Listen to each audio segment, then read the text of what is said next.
This is the October 24 edition of Commodity Week.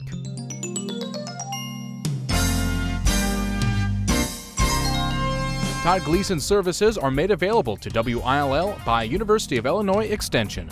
Well, welcome to Commodity Week. I am Todd Gleason. Our panelists for the day include Naomi Blohm. She's at Total Farm Marketing out of West Bend, Wisconsin. Chip Nellinger is here from Blue Reef Agri-Marketing.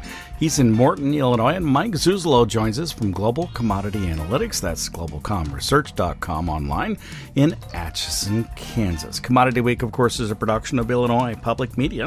It is public radio for the farming world online on demand to listen to whenever you'd like at willag.org. There you'll also find our daily agricultural programming, and you'll find our way to register for the Illinois Farm Economic Summits and the Farm Assets Conference. Those are all coming up in the month of December. You can visit with the agricultural economists from right here on the Urbana-Champaign campus at the University of Illinois in Champaign and Mount Vernon, along with Peoria and DeKalb, and the crop scientist will join us here on campus in Champaign as well. Don't wait. Get yourself registered right now today, all at willag.org.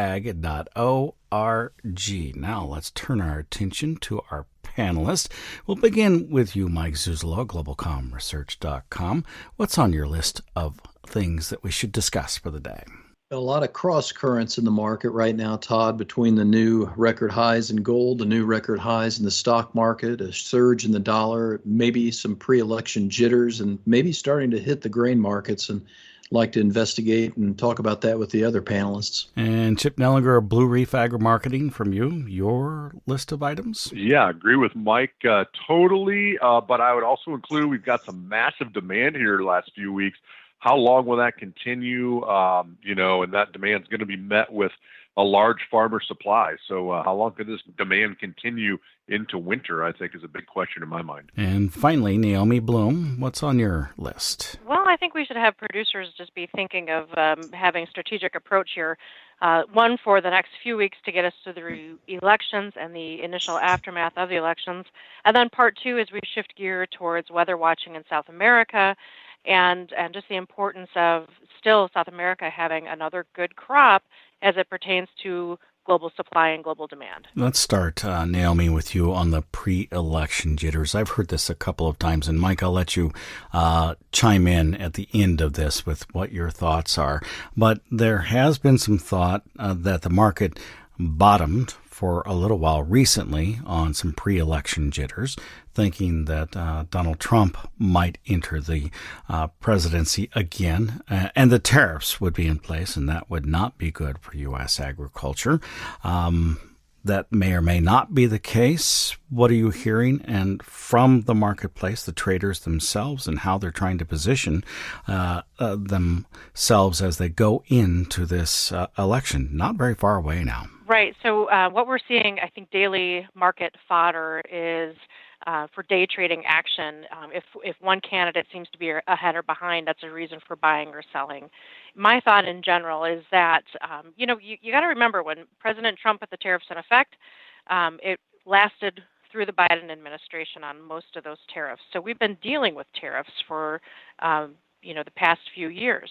The uncertainty is if there would be new tariffs going forward. Now, I feel, though, that to me it feels like traders are more either going to the sidelines or positioning themselves in a conservative manner for either higher or low prices to come as we see who wins and then how the global players respond and react to whomever wins the election. So it'll be a lot of, I think, touch and go, a little bit of market jitters over the next couple weeks. But in general, when we come back to the fundamentals, things are pretty well balanced right now in the grain markets.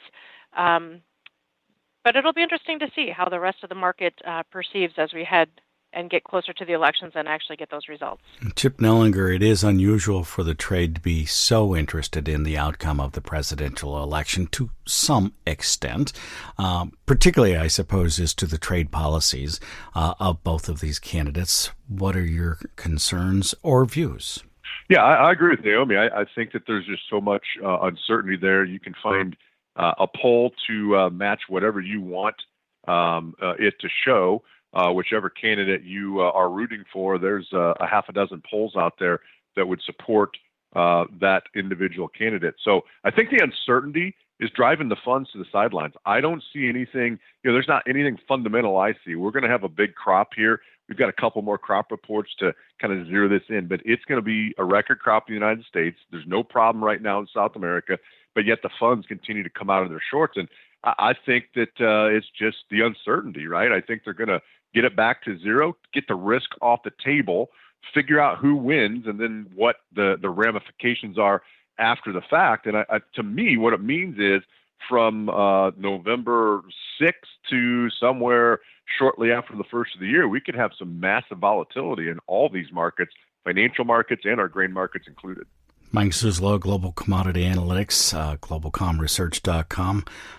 When you think about this in a macroeconomic sense, what have you been watching? Well, to me, Todd, to blend together with the other two comments, it's really, I think, about the currencies, and I think the trade in the FX market is probably the one to really be watching here. I think the bet is, and this is coming from several different areas, like Financial Times talking about the Trump trade driving a dollar rally, and the Bloomberg news talking about currency traders bracing for a Mexico peso drama in yesterday's news. I really think there could be a situation developing here where the Chinese are buying extra soybeans and the Mexicans are buying extra corn.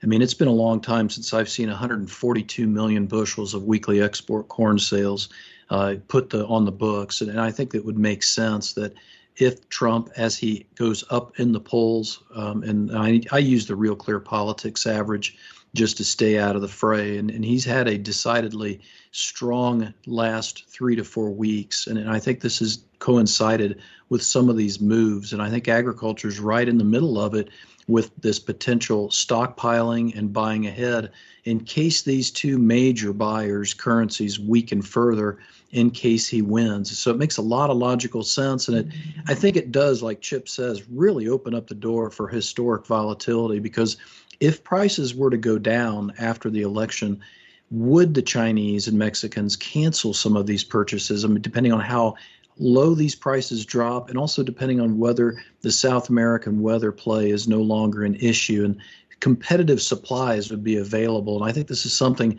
unfortunately, we really do have to think about now and kind of prepare for, because like you said, we're less than 2 weeks away from the actual election, and I think the volatility could go all the way into the inauguration in January. Well, I have some questions about that, because I'm not sure I understand why the marketplace would be driven lower after the election. If Donald Trump were to become the president again, it would seem to me that those nations would want to continue to stockpile in fear of a 10% across-the-board tariff, and for Mexico and all other nations, and a 60% for those goods coming in from China, and then a trade war that might ensue after that. You may be right, but I would say that the meal market continues to break hard and does not want to really rally here. And I think that's livestock related. I think it's Chinese livestock related. We had an attaché report this week on the dairy side of the equation. At least 80% by the counts of the attaché during 2024, at least 80% of small dairy producers are going out of business and giving up in China, the way I read the report. I think you also see the crush margins in China starting to weaken. I think most provocatively is the idea that our price of beans at the Gulf is $15 a ton more expensive than Brazil and Paranagua right now, Todd. So I think what I'm trying to drive home at this point is the idea that if the trade has got it right, and this is just the beginning of a dollar rally and just the beginning of a weakening of the peso and the Chinese currency, if President Trump wins, how are you going to handle that? Because I do think that there are some demand issues in China, especially since they haven't stimulated their economy, and we've talked about that in the past. producers need to take a strategic approach, you said, Naomi Blohm, to the marketplace at this point.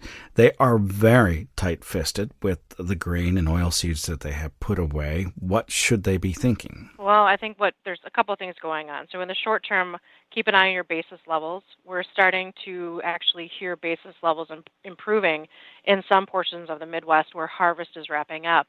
I think that the end users are very aware that what has come to town already came to town, and now they're starting to improve basis levels to make sure more product comes to the elevator for maybe like November delivery, so they have product available through the holidays.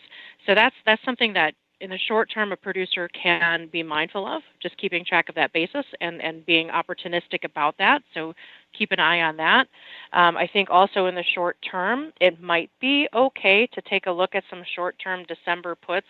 You can use a December cereal option for the soybeans and just a traditional December corn put, just in case we get some sort of a black swan reaction in the coming weeks with the elections or any global geopolitical drama that comes with it. But now setting the stage for the future, in the bigger picture, when we start to shift gears after the elections are done and think about weather in South America, my focus goes to corn, my focus goes to wheat, where global carryout levels actually are trending lower. Stocks to use levels on a global scale for corn and wheat are trending lower, getting tighter. And so there really is not any room for error when it comes to South American production.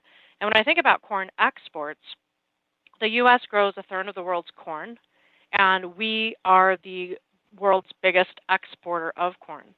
The next biggest exporter of corn is Brazil, followed by Ukraine and Argentina. And so we know that the Brazilian and Argentina crops are going to be lower for corn this year with a little bit less planted acres, dealing with the leaf hopper issue in Argentina.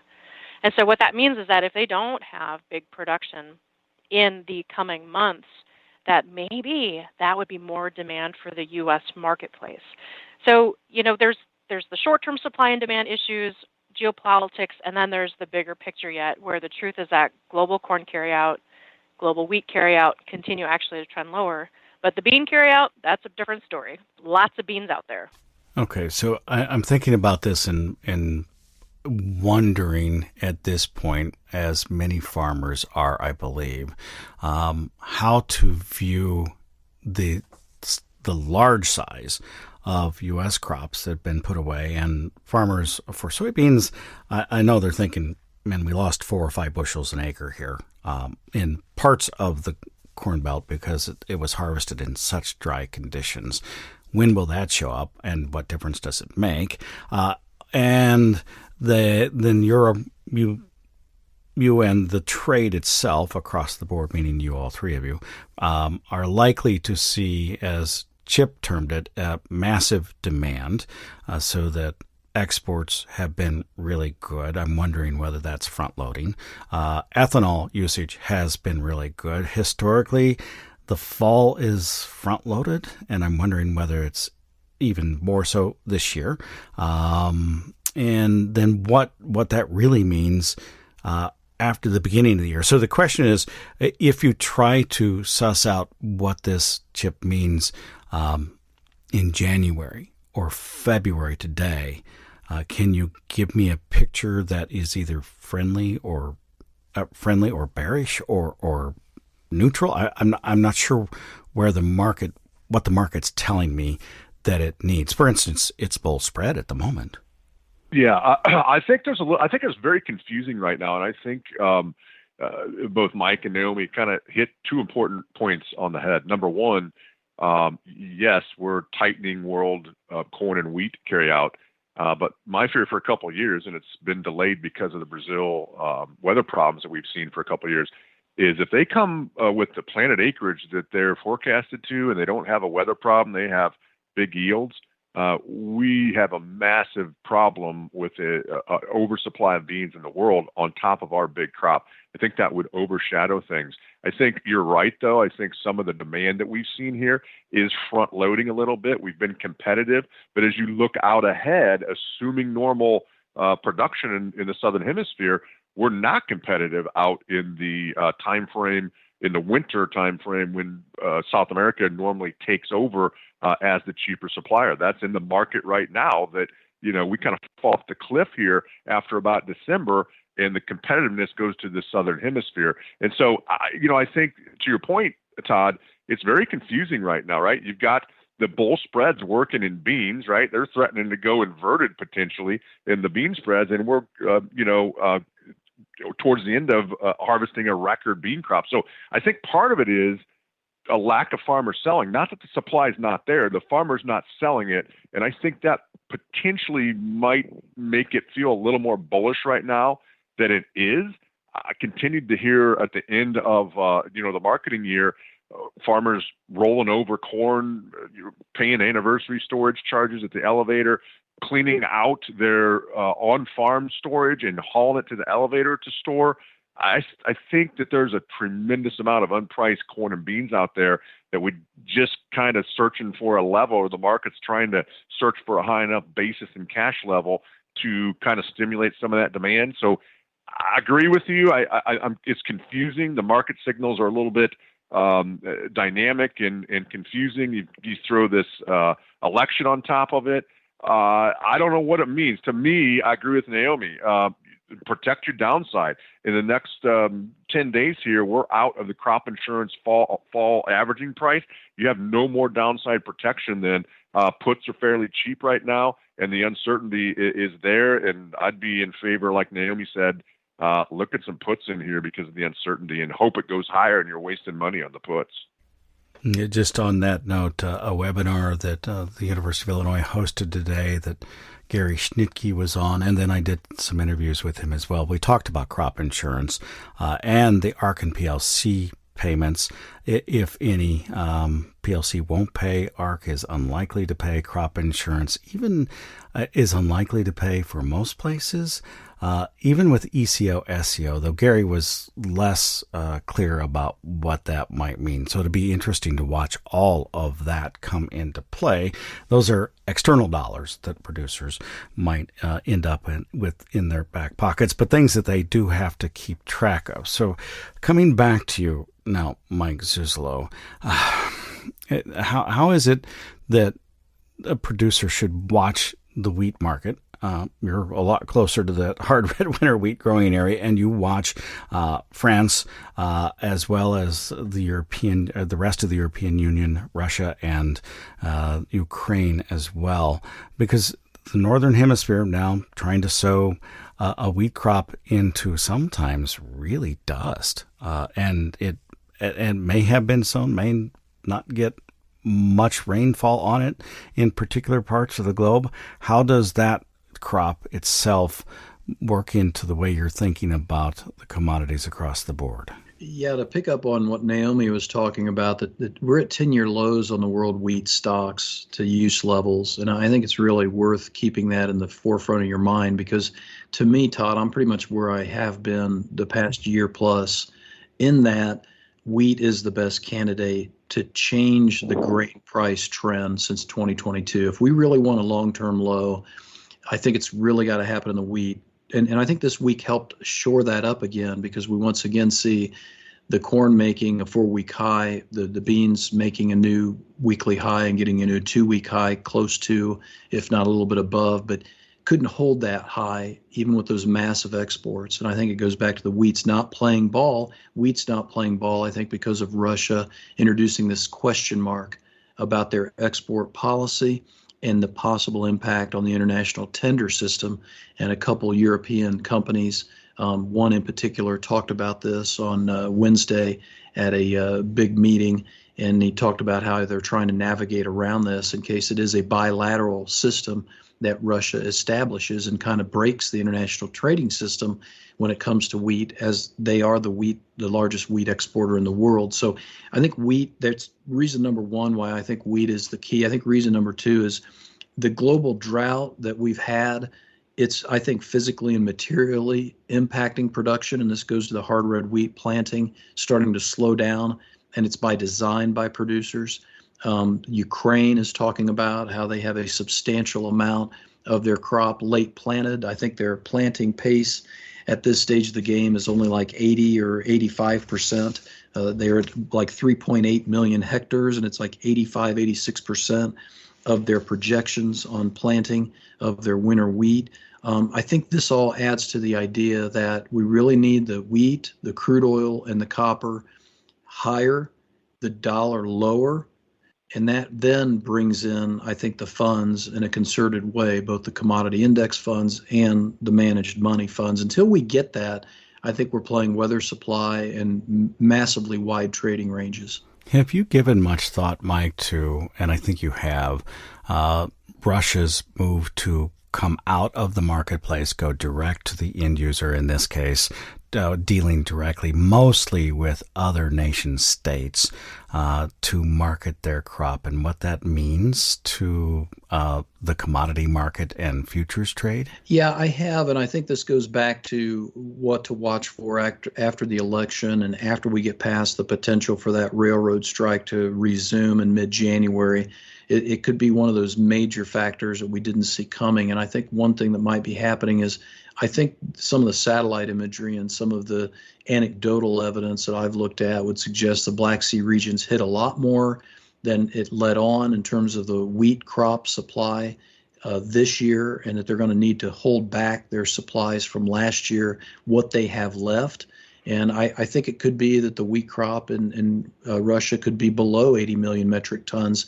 And with their inflation and their weak ruble, why let that go anymore? Because it's fighting each other at this point. In other words, that weak ruble helps get the wheat out the door, but it also makes their inflation that much worse. So I think we're coming into a time period where we may be seeing a significant supply shortfall in the Black Sea region, and Russia's trying to position for that. Interesting. Naomi, so on that note, if Russia is actually doing this in part to keep domestic supplies within the country, rather than to throw an embargo on and watch the marketplace change in a different way, it just wants to say, well, I'm going to ship it out, but at my cost and my preferred price. What difference does that make to the marketplace? Well, I just think it throws a wrench into what you think ought to happen, and it creates that illusion of confusion. And I think it's also just political maneuvering, chess pieces on a board, doing all this kind of side shuffle stepping to create the confusion. So that way, whenever our new president, whomever the new president is, now there's various pieces on the chessboard to work with, and so they're going to try to use that for negotiating for Ukraine issues, and then Ukraine, I think, in retaliation, being able to say to NATO, hey, there could be a food issue, and Russia's, trying to throw up their hands here and be difficult to deal with.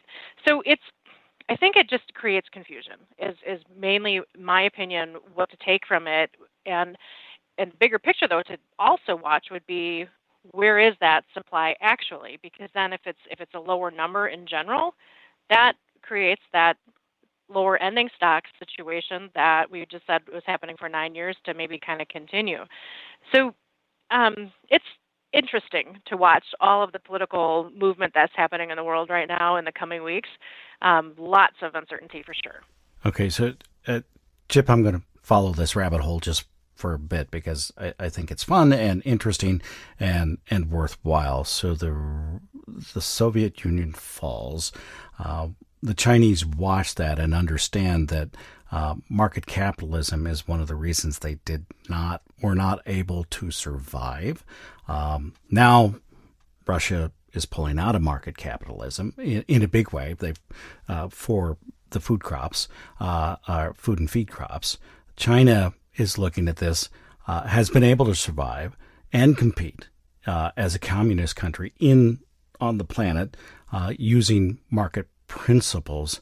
How do they react? And I guess I don't know that I think you should that you should have an answer, Chip, but it feels like it's something that is really enormous on the planet and for the distribution of all kinds of market goods across the globe. Yeah, I agree with you, Todd. And, we've heard for years now about the power and the influence and the BRICS countries wanting to kind of get together and maybe, go off on their own. Maybe not to the success so far that they have wanted to, but it makes it very vague out there, right? Because you never know what is out there from China. You never know what their stocks situation is. You never know what their demand potential is. They never tip their hand, rightfully so. I get it. They want to buy things as cheap as possible when they need it. They want to sell things as expensive as possible when they get to sell things. And they're going to lie to you in between. And Russia's taken that path as well with the wheat. I agree. I mean, to Naomi's point earlier, I've been bullish wheat for a long time. It's just totally worn me out. The fact that you think that things are stabilized and starting to rally on world wheat prices, and all of a sudden, Russia's still there exporting some wheat. So it has made it very, very difficult.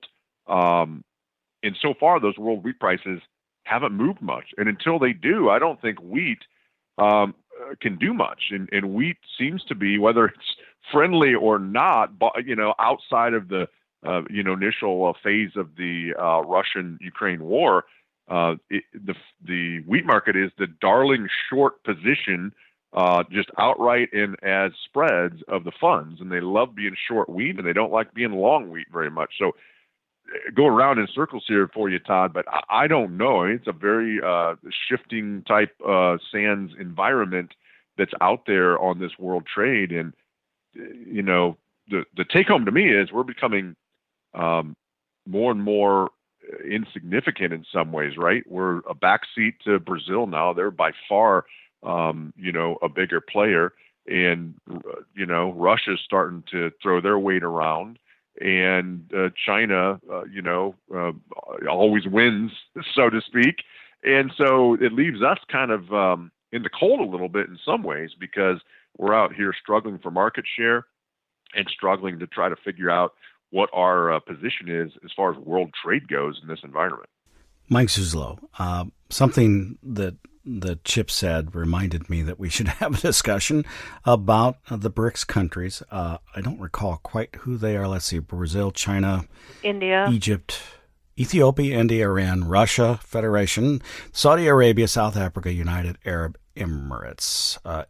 With North Korean troops in Ukraine, supposedly at this time, at Russia's invite, how much of an issue does Vladimir Putin have with the rest of those countries?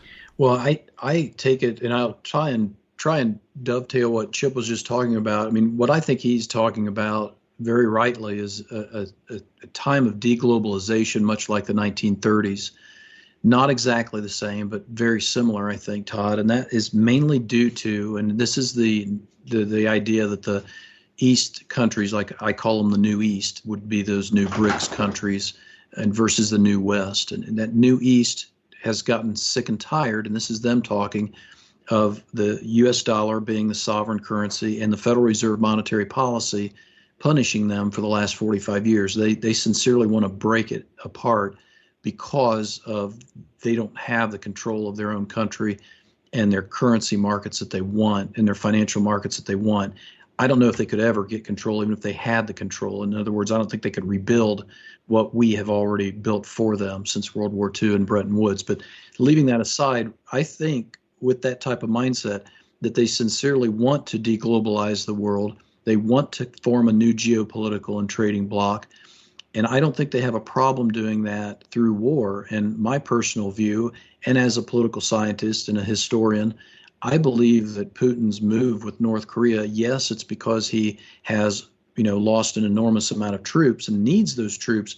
But I think he knew that the U.S. would find out about it. And I think that this whole time period since 2014, he has been trying to draw NATO in more and more and more into the conflict. And I think he wants a wider war, quite frankly, just because that's historically what people like him want. So this should be historically very friendly, price friendly for commodities eventually, like other wars have been at times. But let's hope we don't go there. If it's free market. Well, even if it's not free market, if you have trading channels or trading blocks, and then all of a sudden you put up a Navy blockade. For instance, we did that with the crude oil market with Japan around World War II. That can really send the prices. And look what's happening in the Red Sea right now. We've been really worried about that supply chain breaking and that possibly sending, markets reeling in terms of crude oil. We're just coming off a 16-month low in crude oil markets. So to Chip's point, the wheat and the crude, I think, are very related.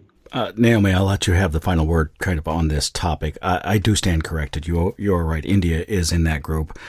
Interestingly enough, if you think about it, Brazil, exporter, China, importer, India, importer, exporter, both, but they have become more of an importer.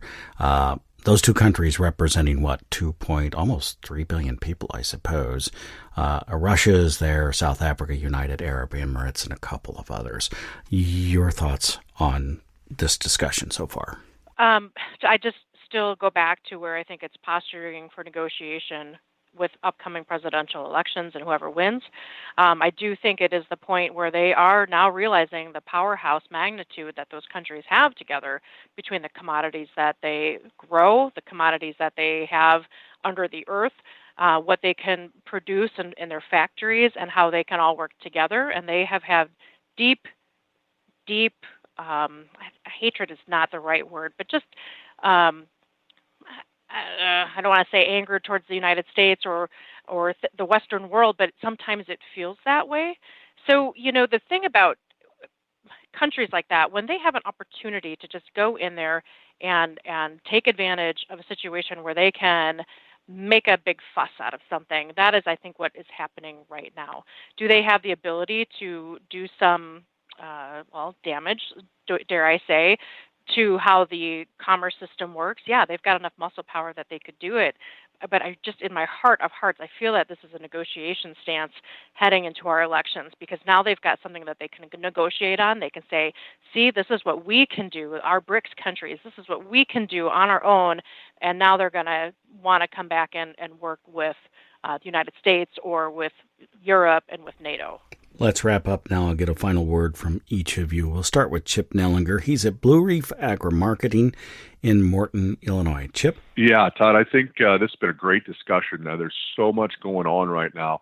Outside of the election, even we didn't even touch on some of these financial markets, the moves in the interest rates that I don't think really have a lot to do with the election. There's never been a more uncertain time in my mind in the last year or 18 months. So to me, that says two things. We're pretty well done with harvest. A lot of those are going to be done with harvest or getting wrapped up. Kind of know where your yields are at. Look at what's available in the cash market and the deferred markets if you have on-farm storage. Calculate what your gross revenue is, because in a lot of cases, we may be making good money right now. And that may mean we need to do something to protect that. So I think first and foremost, take a look at what your gross revenue is, given your specific yields.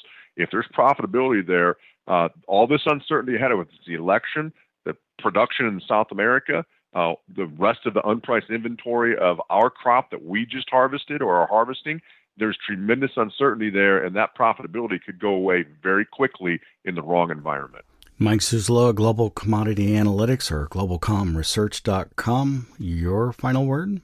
Just to wrap up what we've talked about, Todd, I think everything important to the agriculture producer and rancher really starts and ends with China, both their policy and their imports. I'm really skeptical looking at the Jan through Sep imports that the customs data showed us this week that we're going to get 109 million metric tons of Chinese imports into that country in that 24-25 marketing year. We really didn't go over 100 million metric tons until just about 1 or 2 years ago. And in the Jan through September number for the United States at about 14.5 million tons of soybean imports, it was down 15% versus last year, and some are saying that's a 4-year low. I haven't double checked that, but I really think we do want to talk about bean supply, but I also think the livestock industry in China really needs to be looked at and keep an eye on that bean demand that China specifically really wants. And they're going to want to buy from South America if South America has it. And let's not forget that mega port that we're going to be seeing here in Central America in January. And finally, Naomi Blohm of TotalFarmMarketing.com out of West Bend, Wisconsin. Yeah, I think, something to keep in mind is that we're talking about all the uncertainty. And when you follow the money and you look at what the funds are doing, they're kind of getting neutral in the marketplace, exiting short positions, and they're not long, they're not totally short. They too are confused. They're watching all of these global events unfold. So when they are at a neutral point in the marketplace, they're going to be ready to pounce. They could become buyers if all of the stars align for prices to go higher. They could quickly turn around and become sellers. So this is where, as a producer, you do need to scenario plan and be ready for whatever the market might throw at us in the coming months. As our conversation unfolded today, we all shared reasons why the market could go lower or higher. And with the funds being neutral, that tells me that the big money also is as unsure as we are. So be ready for anything, do your scenario planning, and keep an eye on the value of the crops in front of you. Commodity Week, of course, is a production of Illinois Public Media. It's public radio for the farming world you can find and listen to, and you'll probably need to do so again. This program at willag.org, willag.org. Our thanks go to our panelists, including Mike Zuzolo, Chip Nellinger, and Naomi Blohm. I'm University of Illinois Extension's Todd Gleason.